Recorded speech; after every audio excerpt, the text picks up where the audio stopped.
Student, welcome to law and legal. भैया आज हम देखेंगे arrest and attachment before judgment, ये क्या होता है। तो दोनों को एक अलग अलग करके मैं आपको समझाता हूँ। पहला है अरेस्ट बिफोर जजमेंट। अब अरेस्ट क्या होता है, हमने पिक्चरों में मूवीज में देखा है कि एक पुलिस वाले किसी के घर पे जाते हैं, अननोन पर्सन यानी कि कोई भी पर्सन के घर पे, और वहाँ उसे अरेस्ट करते हैं। अरेस्ट किस तरह होता है, एक वारंट उनके पास होना चाहिए, वो वारंट होगा तो ही वो अरेस्ट कर सकते हैं किसी भी पर्सन को।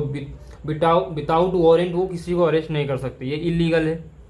अब वारंट कौन बनाती है, कोर्ट बना के देती है। कोर्ट बना के देती है, पुलिस उसे यूज़ करती है और उसके बिहाफ पे उसे अरेस्ट करती है। तो वो क्या हो गया, अरेस्ट हो गया। लेकिन हम सीपीसी यानी कि सिविल प्रोसीजर कोड देख रहे हैं, ये उसके टॉपिक हैं, तो उसमें ये किस तरह यूज़ होते हैं मैं वो आपको बताऊंगा। तो अरेस्ट बिफोर जजमेंट, अब एक केस है, जैसे कि दो देखो यहाँ पे दो आदमी हैं, अनुज और संजीव, सॉरी साहिल ले लेते हम, ठीक है। ये दो लोग हैं। अब यहाँ पे जो है ना, ये साहिल ने अनुज से कितना 1 लाख रुपया लिया है,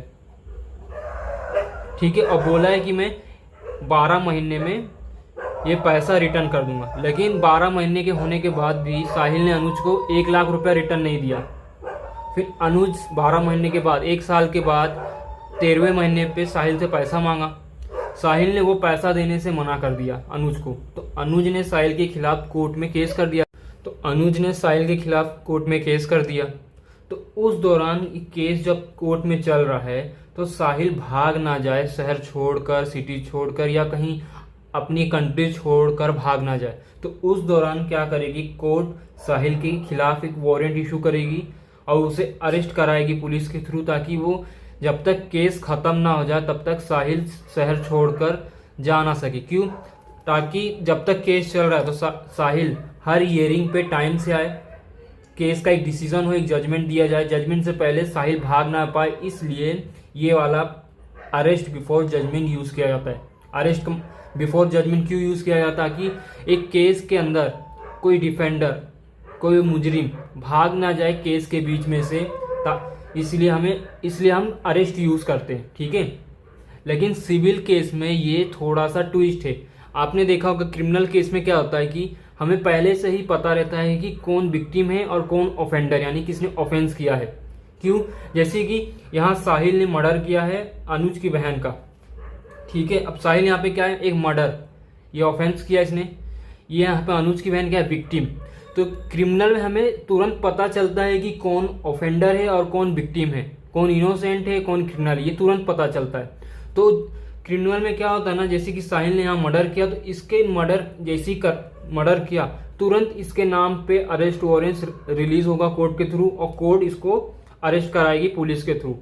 यहाँ पे क्रिमिनल में हमेशा कोर्ट क्या करती है, डायरेक्ट अरेस्ट वारंट रिलीज करती है। क्यों, क्योंकि साहिल के खिलाफ सोसाइटी से कंप्लेंट आया कि इसने अपने दोस्त अनुज की बहन का मर्डर किया है।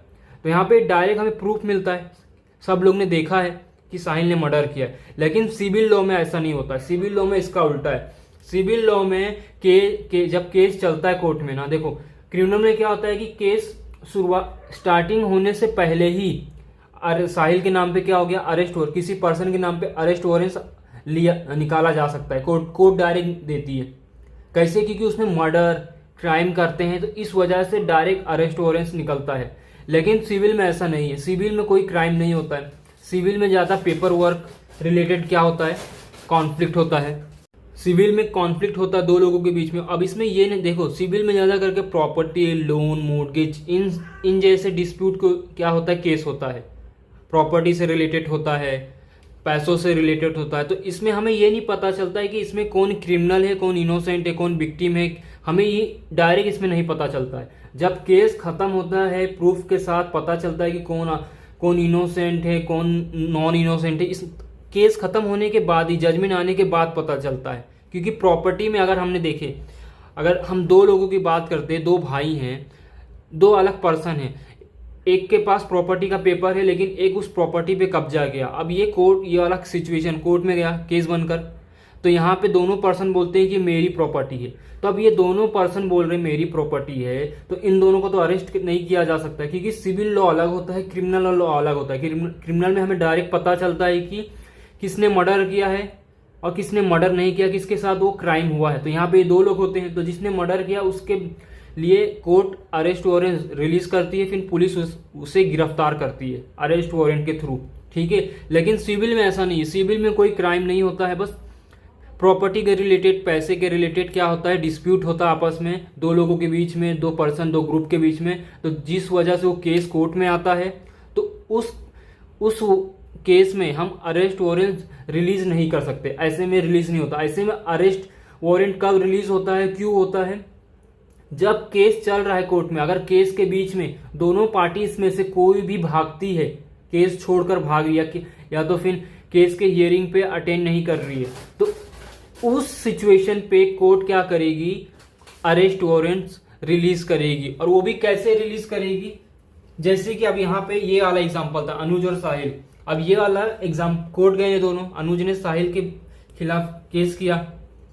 अब साहिल ना 1 लाख रुपए अनुज को देना नहीं चाहता। अब और अगर साहिल शहर छोड़कर भाग रहा है केस के बीच में, और अनुज को पता चल गया, और अनुज के पास टोटल प्रूफ है, फोटो है या वीडियो है या कोई टिकट है, जिस चीज से वो भाग रहा है, जिसकी मदद से अगर कुछ एविडेंस है, तो अनुज उस एविडेंस को कोर्ट में पेश करेगा।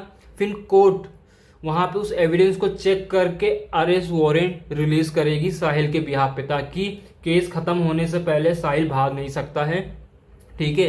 क्रिमिनल में क्या होता है कि कोई एविडेंस, प्रूफ या स्टेटमेंट की जरूरत नहीं होती है किसी को अरेस्ट करवाने के लिए।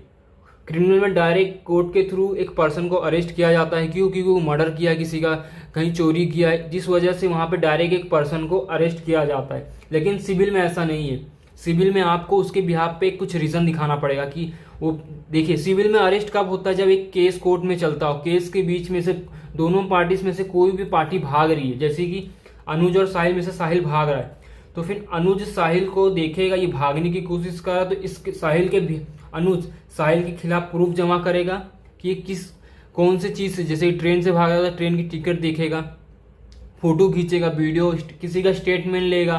तो ऐसे प्रूफ को जमा करके कोर्ट में सबमिट करेगा। सबमिट करने के बाद कोर्ट उसे देखेगी, फिर साहिल के खिलाफ अरेस्ट वारंट निकालेगी, पुलिस साहिल को पकड़ के लाएंगे। क्यों, ताकि जजमेंट, एक केस का डिसीजन आने से पहले कोई भी भाग नहीं सकता है, इसलिए अरेस्ट बिफोर जजमेंट, यहाँ पे उसका मतलब यही होता है कि जजमेंट आने से पहले दोनों पार्टीज में से कोई भागे ना, इसीलिए अरेस्ट वारंट निकाला जाता है, ठीक है। देखो यहाँ पे ये रूल कोर्ट नहीं लगाती है, देखो ये रूल डायरेक्ट कोर्ट नहीं लगाती। कब लगाती है, जब इन दोनों पार्टीज में से, अनुज और साहिल में से कोई भागेगा, तो उसके अपोजिट पार्टी वाला उसके खिलाफ सबूत जमा करेगा, फिर कोर्ट में शो करेगा कि ये भागने वाला है। अगर ये भाग गया तो मेरा केस जीतने का मतलब ही क्यों, देखियो अगर साहिल भाग जाता है इन केस, तो अनुज इनकेस केस जीत भी जाता है, तो अनुज का क्या 1 लाख रुपया मिलेगा, नहीं मिलेगा।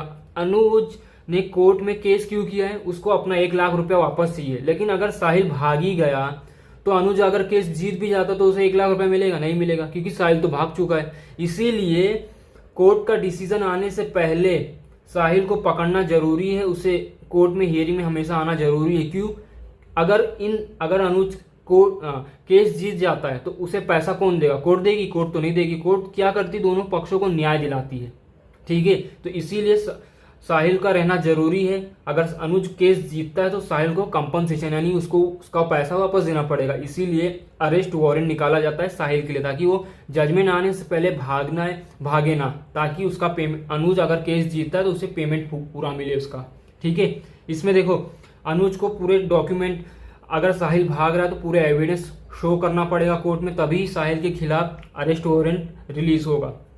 अब अरेस्ट बिफोर जजमेंट कौन से ऑर्डर में आता है, ऑर्डर 38 रूल 1 से 4 के बीच में आता है। और एक चीज और, अरेस्ट में इमूवेबल प्रॉपर्टी में अरेस्ट वारंट रिलीज नहीं होता या तो लगता नहीं है। देखिए कहाँ पे, टाइटल और कब्जा। अब जैसे कि साहिल ने अनुज का प्रॉपर्टी क्या किया, कब्जा किया, तो उस मामले में साहिल के खिलाफ क्या होगा, अरेस्ट वारंट रिलीज नहीं होगा। क्यों, क्योंकि प्रॉपर्टी क्या इमूवेबल, साहिल तो भाग जाएगा लेकिन वो प्रॉपर्टी भागेगी नहीं, भागेगी, प्रॉपर्टी अपनी जगह पे रहेगी, क्योंकि वो इमूवेबल प्रॉपर्टी है। उसी तरह टाइटल, अब ये दोनों भाई हैं, एक ही घर में रहते हैं, लेकिन ये बोल रहा है कि मेरा घर, ये बोल रहा है मेरा घर है, ठीक है। तो इस वाले भी मैटर में भी ये दोनों अगर भाग भी जाते हैं तो भी इनकी प्रॉपर्टी वहीं रहेगी, वो भागेगी नहीं। तो वहां पे इमूवेबल प्रॉपर्टी में अरेस्ट का कोई काम नहीं है। अब आपको अरेस्ट समझा। अब दूसरा देखते हैं अटैचमेंट बिफोर जजमेंट। अटैचमेंट का मतलब क्या होता है? फ्रीज, यानी कि कोई, जैसे कि यहाँ साहिल क्या कर रहा था, भाग रहा था, ठीक है, साहिल भाग रहा था, साहिल हर चीज, अपने घर गाड़ी हर चीज बेच के दुबई भाग रहा था। तो जो गाड़ी, हर चीज, जो गाड़ी पैसा जो लेके भाग रहा है ना, उसी पैसे को क्या करेगी कोर्ट? फ्रीज, अपने पास रखेगी, कब्जा करेगी, ताकि इन केस अगर अनुज आगे चल के केस जीतता है तो जो साहिल का पैसा कोर्ट ने कब्जा किया है, जो जमा किया अपने पास, वही पैसा अनुज को कोर्ट अनुज को देगी। क्यों? अगर अनुज को केस जीत जाता है तो। देखो, अटैचमेंट बिफोर जजमेंट क्या होता है? हमने अरेस्ट समझा, लेकिन अटैचमेंट बिफोर जजमेंट क्या होता है कि इन केस, देखो, उसकी प्रॉपर्टी को लॉक, फ्रीज या कब्जा करना, ताकि वो उसे बेच ना सके जजमेंट आने से पहले। देखो ये वाला, इसमें भी ये सेम यही प्रोसीजर है, लेकिन दोनों का थोड़ा सा मीनिंग अलग है। अरेस्ट है किसी को अरेस्ट करना, अटैचमेंट यानी कि इसमें पर्सन की बात नहीं होती है। अरेस्ट में पर्सन को अरेस्ट करना होता है, लेकिन अटैचमेंट में पर्सन को नहीं, पर्सन की प्रॉपर्टी को कब्जा करना होता है, उसे अरेस्ट करना होता है। एक तरीके से समझेंगे तो हमें पर्सन की प्रॉपर्टी को अरेस्ट करना होता है, कब्जा करना होता है। क्यों? अगर देखो यहाँ अभी एक अनुज और साहिल वाला केस कोर्ट में गया, इनके साहिल पूरी प्रॉपर्टी बेचकर दुबई भाग रहा है, ठीक है, दुबई भाग रहा है। तो अब अगर अनुज फ्यूचर में अगर ये केस जीतता है तो इसे वो जो कंपनसेशन है इसका 1 लाख रुपया, वो कौन देगा? कोर्ट देगा? नहीं देगा ना। कोर्ट तो सिर्फ केस सोल्व कर रहा है इनका। अब वो पैसा कौन देगा? साहिल। लेकिन साहिल पैसा अपना घर और बेच के सब भाग रहा है, तो कैसे देगा? तो उसके तब फिर अनुज क्या करेगा? साहिल का सब वीडियो एविडेंस कलेक्ट करके दिखाएगा कि साहिल भाग रहा है। तो अनुज क्या करेगा? कोर्ट में ये सबूत पेश करेगा। फिर उस सबूत के बिहाफ पे साहिल की जितनी प्रॉपर्टी होगी उसे कोर्ट कब्जा करेगी, फ्रीज कर देगी, ताकि साहिल उसे बेच ना सके, उसे कहीं ट्रांसफर ना कर सके, कोई प्रॉपर्टी वो यूज ना कर सके। जब कब तक नहीं कर सकता? जब तक ये केस इनका कोर्ट में चलेगा तब तक साहिल कोई भी प्रॉपर्टी बेच नहीं सकता है, ट्रांसफर नहीं कर सकता और यूज नहीं कर सकता है उसे, ठीक है, किसी को किराए पे, रेंट पे, या उसे बेच नहीं सकता है। क्यों? क्योंकि जजमेंट आने से पहले साहिल ऐसा कुछ नहीं कर सकता है। क्यों नहीं कर सकता है? क्योंकि अगर अनुज इन केस फ्यूचर में केस अनुज जीत जाता है तो साहिल को अनुज को पैसा देना पड़ेगा। इसी वजह से कोर्ट क्या करेगी? साहिल की प्रॉपर्टी को जब्त, अपने गिरवी रखी, अपने अंदर कब्जा करके रखेगी, ठीक है। तो अटैचमेंट बिफोर जजमेंट, यहाँ पे भी सेम वही रूल है, अनुज को एविडेंस प्रूफ सब देना पड़ेगा। और ये ऑर्डर 38 रूल 5 से 13 के बीच में आता है। हमने देखा क्रिमिनल में क्या होता है कि क्रिमिनल में डायरेक्ट पता चलता है कि ये मर्डर किया, तो कोर्ट उस पर्सन के लिए क्या करती है? अरेस्ट वारंट इशू करती है, फिर पुलिस उसे पकड़ती है। लेकिन सिविल में ऐसा उल्टा है। सिविल में हमें ये नहीं पता चलता। जैसे कि एक एग्जांपल और लेते हैं, यहाँ पे ये अनुज और साहिल है। अब अनुज और साहिल है, इनका एक केस जाता है कोर्ट में कि ये दोनों बोलते हैं कि एक घर है इनका, देखो ये घर है, ये दोनों भाई। अब ये बोलता है कि ये मेरा घर है, ये मेरा घर है, ठीक है, हम भाई नहीं बोलते, दोनों अजनबी पर्सन है। ये बोलता है ये मेरी प्रॉपर्टी, ये मेरी प्रॉपर्टी। अब ये वाला केस कोर्ट में गया तो कोर्ट यहाँ पे क्या इन दोनों को अरेस्ट करेगी? नहीं करेगी। इसमें कोई मुद्दा ही नहीं अरेस्ट करने का। अरेस्ट क्यों करेगी? अब ये इन दोनों का मुद्दा, इन दोनों का जो कॉन्फ्लिक्ट था वो केस बनकर कोर्ट में गया। अब कोर्ट में इन दोनों को हमेशा हियरिंग पे आना पड़ेगा।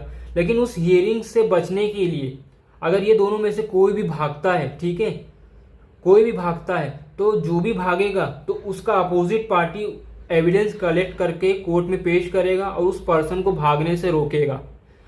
क्रिमिनल में क्या होता है कि डायरेक्ट कोर्ट ही रोकती है उस पर्सन को भागने से, क्रिमिनल को। लेकिन सिविल में ऐसा नहीं है। सिविल में डायरेक्ट कोर्ट नहीं रोकती। कोर्ट एक प्रोसीजर होता है, पहले अपोजिशन पार्टी, जैसे कि अनुज, अगर साहिल भाग रहा है तो अनुज उसके खिलाफ एविडेंस कलेक्ट करेगा कि भागने वाला है, मैं आपको एविडेंस दे रहा हूं, मेरे पास एक गवाह भी मैं पेश करूंगा, वो भागने वाला। तो भागने से पहले कोर्ट, मैं आपको विनती करता हूं कोर्ट को कि उसे पकड़ लिया जाए, वरना अगर मैं केस जीतूंगा तो मुझे क्या फायदा, जब साहिल ही नहीं रहेगा तो मुझे पैसा कैसे मिलेगा, ठीक है। तो ये था attachment before judgment, arrest before judgment. अब इन दोनों के बाद ये देखते हैं कि इसका प्रोसीजर कैसे अप्लाई होता है। यानी कि अगर देखिए एग्जाम्पल में जैसे कि अनुज और साहिल है, अब साहिल भागने वाला है तो अनुज कोर्ट को क्या प्रोसीजर, क्या रूल, क्या फॉर्मेलिटीज पूरा करेगा कि साहिल भागे ना, उसके बारे में भी देख लेते हैं। अब देखते हैं कि अरेस्ट और अटैचमेंट बिफोर जजमेंट प्रोसीजर यानी कि एक पर्सन अगर कभी भागता है या अपनी प्रॉपर्टी बेचता है जानबूझकर, ताकि प्लेंटिफ को, पार्टीज को पैसा ना मिले केस जीतने के बाद, तो इन दो सिचुएशन में जो प्लेंटिफ होता है, ठीक है, जैसे कि हमने एग्जांपल देखा था अभी कि अनुज और साहिल का। अनुज ने साहिल को 1 लाख रुपया दिया था लोन पे, 1 लाख रुपया दिया था, देखो यहाँ पे 1 लाख रुपया दिया था। अब साहिल ने बोला था कि मैं 1 साल के अंदर दे दूंगा, लेकिन नहीं दिया। फिर अनुज ने साहिल के खिलाफ केस कर दिया सिविल लॉ में, सिविल कोर्ट में। केस करने के बाद अगर साहिल भागता है तो अनुज को उसके खिलाफ सबूत दिखाना पड़ेगा कोर्ट में कि साहिल भागने वाला है, भागने से पहले आप उसे अरेस्ट कर लो, वरना अगर मैं केस जीतूंगा तो मुझे मेरा कंपनसेशन, मेरा पैसा कौन देगा अगर साहिल भाग गया। तो इस वजह से अनुज क्या करेगा, प्रूफ जमा करेगा और कोर्ट में जमा करेगा, कोर्ट में दिखाएगा, फिर कोर्ट ऑर्डर देगी पुलिस को, पुलिस साहिल को गिरफ्तार करेगी, अरेस्ट करेगी, ठीक है। ये पहला वाला सिचुएशन है। दूसरा, अगर साहिल अपनी प्रॉपर्टी जानबूझकर बेच रहा है, अपनी इमूवेबल मूवेबल जितनी भी उसकी प्रॉपर्टी वो जानबूझकर बेच रहा है या छुपा रहा है, क्यों? ताकि अगर इन केस अनुज केस जीत जाता है तो साहिल को पैसा ना देना पड़े। तो इस वजह से अनुज फिर उसके खिलाफ सबूत इकट्ठा करेगा कि साहिल ये प्रॉपर्टी बेचने वाला है, ये वो करने वाला है, भागने वाला है, ठीक है। तो कोर्ट में इस अनुज की सारा एविडेंस प्रूफ करेगा, दिखाएगा। फिर कोर्ट क्या करेगी, साहिल की जितनी प्रॉपर्टी रहेगी उसे कोर्ट अपने अंदर जब्त कर लेगी, फ्रीज करेगी, ताकि फ्रीज करके ये करेगी ताकि साहिल उसे बेच ना सके, यूज ना कर सके, किसी को दे ना सके, ट्रांसफर ना कर सके, जब तक केस में जजमेंट नहीं आ जाता, जज का डिसीजन नहीं आता है, तब तक वो कोर्ट के अंदर उसका प्रॉपर्टी रहेगा। तो इसी में हमें ये देखना है कि अनुज किस तरह एविडेंस कलेक्ट करके क्या प्रोसीजर होता है साहिल को अरेस्ट कराने का और उसकी प्रॉपर्टी को अटैचमेंट कराने का, तो वो हम इसमें देखेंगे। चलो देखते हैं। पहला स्टेप है एप्लीकेशन फाइल करना। अब यहाँ पे अनुज, साहिल भागने वाला था और उसकी प्रॉपर्टी साहिल क्या कर रहा है, बेच रहा है। तो इन दोनों सिचुएशन में अनुज क्या करेगा, साहिल के खिलाफ पहले क्या करेगा, देखो पहला स्टेप क्या है, अनुज क्या करेगा, हम अनुज और साहिल का एग्जांपल लेंगे। तो यहाँ पे एप्लीकेशन फाइल करना रहेगा। ऑर्डर 38 के अंदर अनुज क्या करेगा, सिर्फ कोर्ट में बोलने से काम नहीं होता। देखो कोर्ट में सिर्फ बोलने से काम नहीं होता है कि सर माय लॉर्ड, या कि जज जो साहिल है, जो डिफेंडेंट है, वो इस केस से भागने वाला है तो आप उसको गिरफ्तार कर लो, वरना मेरा नुकसान हो जाएगा। तो ऐसे बोलने से सिविल लॉ में, सिविल कोर्ट में ऐसे बोलने से किसी पर्सन को अरेस्ट नहीं किया जाता है। सिविल लॉ में पूरे डॉक्यूमेंट दिखाना पड़ता है कि वो कब भागने वाला है, कितने तारीख को भागने वाला है, क्या डॉक्यूमेंट है, कोई एविडेंस है, कोई विटनेस है क्या इस साहिल के खिलाफ। ये सब प्रूफ शो करने के बाद फिर अरेस्ट वारंट निकलता है या तो अटैचमेंट निकलता है, ठीक है। तो हम उसी प्रोसीजर को देखेंगे। तो पहला देखो, एप्लीकेशन फाइल करता है। अनुज साहिल के खिलाफ भागने वाला है तो उसके लिए एप्लीकेशन फाइल करेगा ऑर्डर 38 में। कोर्ट में बोलने से नहीं होता है। अनुज को एक फॉर्मल एप्लीकेशन देनी होगी कोर्ट में। अगर अनुज भागने वाला है तो उसके लिए अनुज को अरेस्ट वारंट वाला एप्लीकेशन भरना पड़ेगा, जो ऑर्डर 38 रूल नंबर 1 में है। लेकिन अगर अनुज अपनी प्रॉपर्टी को बेच रहा है तो एप्लीकेशन कौन सा भरना पड़ेगा, अटैचमेंट का एप्लीकेशन, जो ऑर्डर 38 रूल नंबर 5 के अंदर आता है। तो अगर भागने वाला तो अरेस्ट का, अगर अपनी प्रॉपर्टी बेच रहा है, केस जब चल रहा है, केस के बिटवीन या केस शुरू होने से पहले अगर साहिल अपना प्रॉपर्टी बेच रहा है जो अनुज की प्रॉपर्टी है, तो वहां पे फिर अटैचमेंट वाला रूल अप्लाई होगा। ये पहला है, एप्लीकेशन फाइल करना पड़ता है। दूसरा एफिडेविट। अब एफिडेविट में क्या करेगा अनुज ना, उस एफिडेविट, देखो अनुज को एप्लीकेशन के साथ एफिडेविट यानी कि शपथ पत्र देना पड़ता है। इसमें क्या लिखा होगा कि अनुज उसे पक्की खबर है कि साहिल भागने वाला है या प्रॉपर्टी को बेचने वाला है। जैसे कि देखो, अब अनुज ने एप्लीकेशन फाइल भर दिया, लेकिन अनुज को उसी के साथ एक एफिडेविट नामा यानी कि शपथ पत्र भी लगाना पड़ता है फाइल के साथ। अब शपथ पत्र एफिडेविट क्या आता है, अब उसमें अनुज लिखेगा कि जो ये एफिडेविट है ये सच है, मेरे पास एविडेंस है, ठीक है, और साहिल सच में भागने वाला है। ये सब उसके अंदर एफिडेविट के अंदर लिखना पड़ेगा। देखो यहाँ पे लिखा है, इसे पक्की खबर है कि साहिल भागने वाला है या प्रॉपर्टी को बेचने वाला है। यह जानकारी उसे कहाँ से मिली। अगर अनुज झूठ बोला तो कोर्ट, देखो एफिडेविट क्यों बनाया जाता है कि अगर साहिल भागने वाला है तो उसे खबर कहाँ से मिली, साहिल कब भागने वाला है। अगर अनुज झूठ बोलेगा तो कोर्ट अनुज को पनिशमेंट देगी, फाइन देगी, तो अनुज को भरना पड़ेगा। ठीक है, तो सिविल लॉ में यही होता है। अरेस्ट कराने का बहुत लंबा प्रोसीजर होता है, ये कोई छोटे बच्चों का खेल नहीं है। इसमें एफिडेविट लगाना पड़ेगा एप्लीकेशन फाइल के साथ कि अनुज अगर झूठ बोलता है, साहिल के खिलाफ झूठ बोलता है कि देखो अगर साहिल नहीं भागने वाला है लेकिन अनुज झूठ बोलता है कि साहिल भागने वाला है, ऐसा कोर्ट में झूठ बोलता है, और एफिडेविट क्या करेगा उसमें, अगर साहिल अनुज झूठ बोलता है तो एफिडेविट में अगर ये झूठा साबित हो गया अनुज, तो अनुज को फाइन देना पड़ेगा, साहिल को फिर कोर्ट को भी देना पड़ेगा। ठीक है, ये हमारा दूसरा स्टेप था। तीसरे स्टेप में क्या होता है, सॉलिड प्रूफ, सबूत देना पड़ता है। पहले में फाइल के साथ एफिडेविट में ये लिखना पड़ता है कि जो अनुज एप्लीकेशन फाइल कर रहा है ये सच है, साहिल भागने वाला है, मेरे पास सबूत भी है। अगर साहिल नहीं भागेगा, ये झूठी खबर है, तो मैं अनुज ये शपथ लेता हूं कि मैं जुर्माना दूंगा कोर्ट को, ऐसा एफिडेविट में लिखते हैं। उसके बाद थर्ड आता है सॉलिड प्रूफ। इसमें क्या करना रहता है कि साहिल भागने वाला है तो अनुज को साहिल के खिलाफ विटनेस, कोई वीडियो, फोटो या तो स्टेटमेंट या तो किसी की गवाही लाना पड़ता है कि साहिल सच में भागने वाला है। या अगर साहिल प्रॉपर्टी बेच रहा है तो जिसको बेच रहा है उसका स्टेटमेंट, कितने तारीख को बेचने वाला, इन सब जितने भी सबूत है वो सबूत भी इसे एप्लीकेशन फाइल के साथ अटैच करके देना रहता है। उसके बाद step number 4, satisfaction of court. यहाँ पे संतुष्टि, यानी कि अनुज के लॉयर को ये प्रूफ करना होगा कि साहिल का इरादा बुरा है, मालाफिदा है, वो कोर्ट का प्रोसेस में देरी, डिले और रोकना चाहता है। अगर आज एक्शन नहीं लिया गया तो बाद में अनुज को जस्टिस नहीं मिलेगा। अब यहाँ पे जो अनुज का लॉयर है ना, वो कोर्ट में क्या करेगा जज के सामने कि कन्फेस कराएगा कि मेरी बात सुनिए, मैं जो एप्लीकेशन फाइल कर रहा हूँ, जो एफिडेविट दे रहा हूँ, जो प्रूफ है, ये सब सच है। अगर आपने आज अगर साहिल को नहीं अरेस्ट कराया या उसकी प्रॉपर्टी को जब्त नहीं किया, तो अगर इन केस अनुज प्रॉपर्टी, अगर इन केस अनुज इस केस को जीत जाता है, उसके फेवर में जजमेंट आता है, तो आगे चल के अगर साहिल भाग गया तो अनुज को कंपनसेशन कौन देगा, और नहीं तो अगर साहिल ने अपना प्रॉपर्टी बेच दिया तो अनुज को उसका कंपनसेशन कैसे मिलेगा।